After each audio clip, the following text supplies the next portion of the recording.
What's up, YouTube? It's the Ultimate Joe here again with another great review about my favorite sport or just source of entertainment, period, professional wrestling.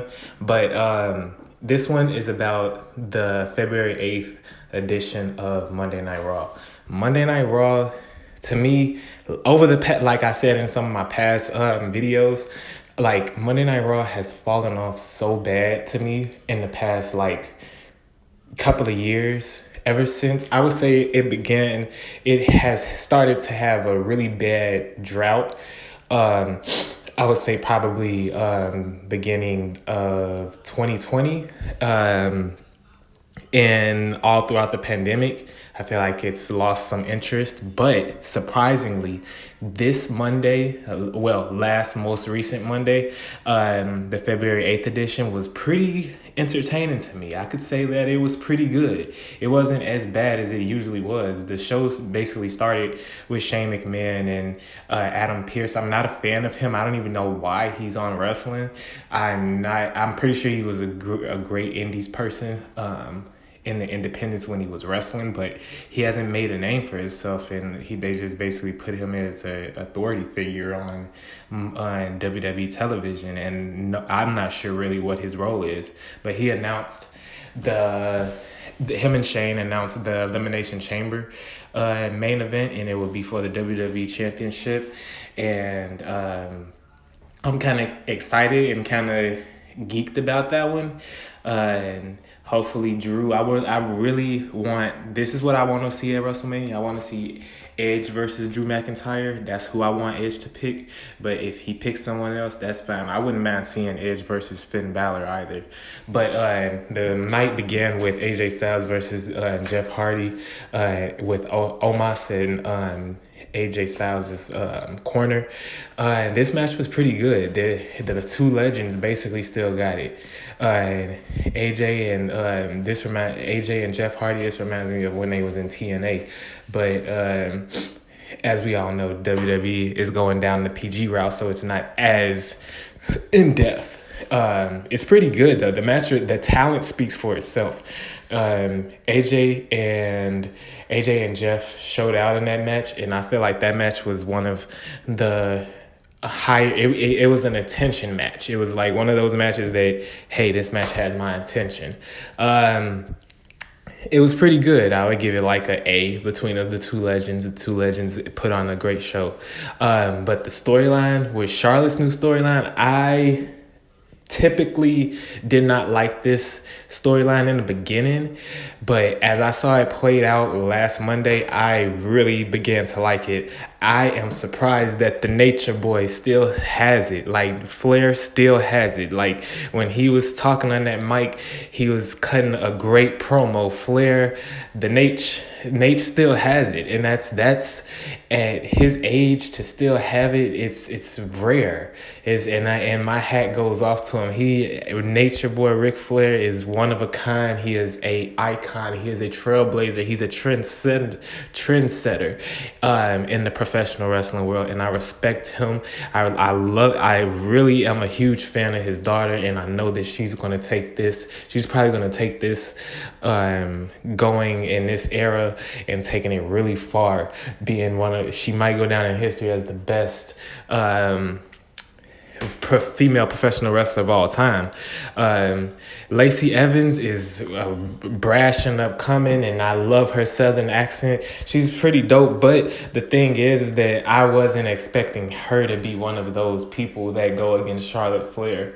I mean, maybe it's a push, but I mean, I don't think that Lacey is on the level of Charlotte, but as she was going backwards and forth with Charlotte, I think she's starting to win me over. This rivalry is starting to get really heated, and I'm kind of intrigued on where it's going to go. I really do think that it could go pretty good.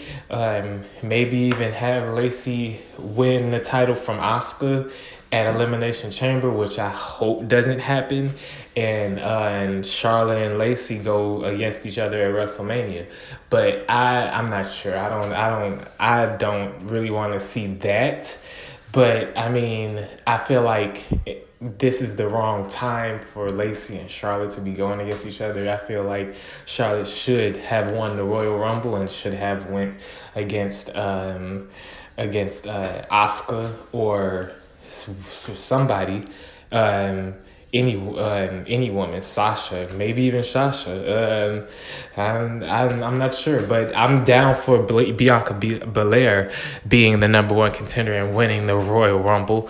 I'm definitely excited with that one. But Charlotte and Lacey, this rivalry caught me off guard at first, and I really wasn't sure how to take it at first. But now it's going down the route of positivity for me. I'm really starting to dig it and really starting to it's really starting to get entertaining to me.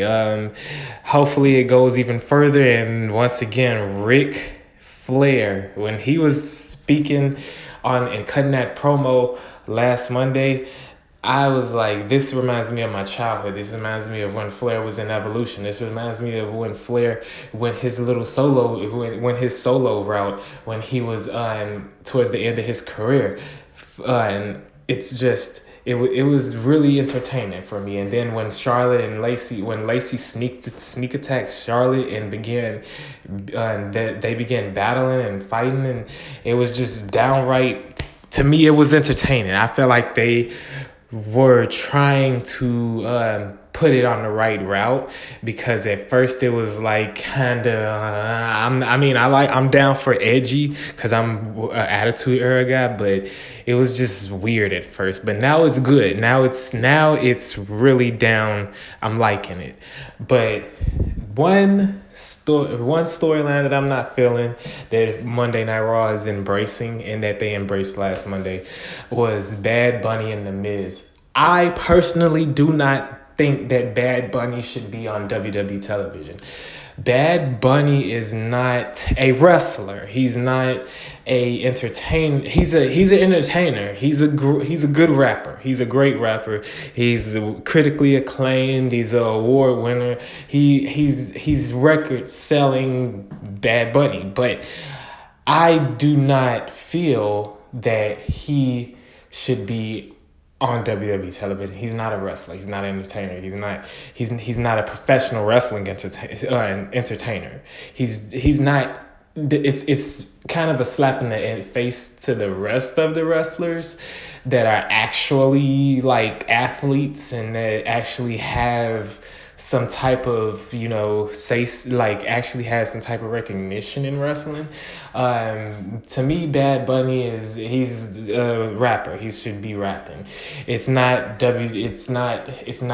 him versus The Miz. That's just not, it's not for him. It's not for that.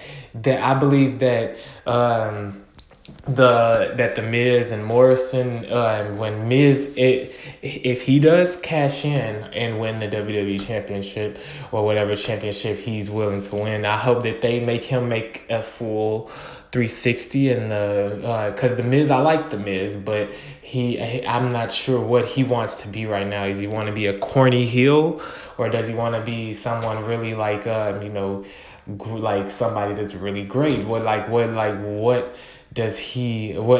direction is WWE trying to go with The Miz? I'm a huge Miz fan. I feel like The Miz has grown a lot since he's been in professional wrestling, and because he used to be on The Real World, and I feel like he's living his dream, and that's where I want to be one day. But also, I feel like The Miz, if he had more creative say-so over his career, it would be better. WWE gave him more, because when The Miz gets the mic, he has an abundance of talent to put on a good promo, a great promo, some of the best promos I've ever seen. But for him to be in this rivalry with Bad Bunny is not good. And I feel like the Miz wants, if he does maybe even ditch John Morrison, if him and John Morrison go their go their ways, and the Miz just have a complete and utter heel run with him, and everything goes behind him. That would be really entertaining. And like basically the list, the glamour, the Hollywood persona, and WWE Championship on his arm, and his mic skills and promo skills. The Miz has so much talent, and he could go really far and be really successful as a WWE champion. But Damian Priest, him coming from Ring of Honor in the Indies and seeing him on WWE, that's a great. I admire his work ethic, his grind. And I feel like this is a slap in the face. It's more recognition and probably a better check for him in the outcome. But Bad Bunny being in any type of storyline with him is just not it's not, to me, it's not entertaining. It's not entertaining. It's not. I'm not even gonna really lie. I didn't really enjoy it. I love WWE, true enough. I really do, but I don't find it entertaining that Bad Bunny is on their television. Another match that we got to see was Matt Riddle and Keith Lee go one-on-one. I feel like that was a great match. Matt Riddle and Keith Lee are great talent, but the way Bobby Lashley basically destroyed them was great. I feel like the triple threat is probably going to be my favorite match of the night at Elimination Chamber. I'm thinking that in my spirit, that once these three get into the match and into the grind, and the storyline keeps building up, I feel like it's going to be a great AAA, probably best match of the night.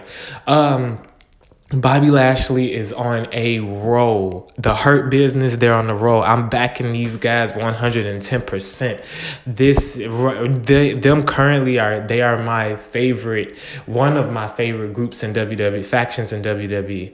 And I hope that Bobby Lashley keeps this momentum all the way to the WWE Championship, and MVP is doing his thing. Shelton Benjamin, all of them, they're doing their thing. They're doing it.